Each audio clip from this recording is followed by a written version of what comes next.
Hello అండి, నేను మీ doctor Mrudula, consultant gynaecologist మరియు infertility specialist, Suresh super speciality hospital, Vinukonda. మనకి నిన్న ఒక పేషెంట్ వచ్చారు. 24 ఇయర్స్, మ్యారేజ్ అయ్యి 6 ఇయర్స్ అయింది.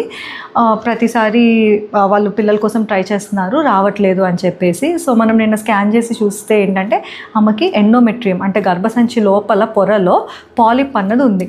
అంటే గర్భసంచి లోపల ఇట్లా పొర ఉంటుంది, ఆ పొర లోపల చిన్న కురుపులాగా, సో పాలిప్ అంటాం. అది ఏర్పడటం వల్ల ఏమవుతుందంటే మనకి మామూలుగా ఎగ్ బాగుంది, స్పర్మ్ బాగుంది, ఎగ్ అండ్ స్పర్మ్ కలిసి ఎంబ్రియో అన్నది ఫామ్ అవుతుంది. ఆ ఎంబ్రియో ఫామ్ అయింది, ఏం చేయాలి, వచ్చి గర్భసంచి పొర మీదే వచ్చి అతుక్కోవాలి, అప్పుడు అది బేబీ కింద మారుతుందన్నమాట.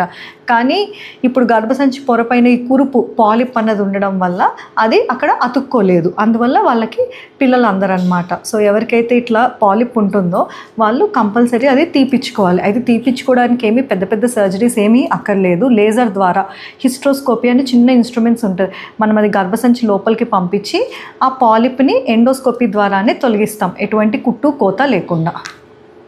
ఇప్పుడు మనం చూసినట్లయితే ఇట్లా హిస్ట్రోస్కోపీ ద్వారా మనము లోపలికి వెళ్ళి గర్భసంచి లోపల అన్నది మనము చూస్తూ ఉంటాము. ఇట్లా లోపలికి వెళ్తూ ఉంటే చూడండి, ఇక్కడ కనపడుతుంది కదా, ఇదే పాలిప్ అన్నమాట, సైడ్ కురుపులాగా. సో మనం ఇంకా లోపలికి వెళ్ళి చూస్తున్నాము. లోపలికి వెళ్తే ఇది అటువైపు ట్యూబ్ ఓపెనింగ్, ఇది ఇంకోవైపు ట్యూబ్ ఓపెనింగ్. కొంచెం కిందకు వస్తే ఇప్పుడు ఇది కనపడుతుంది కదండి, ఇదే పాలిప్ అన్నమాట, కురుపు లాంటిది ఎండోమెట్రియం లోపల.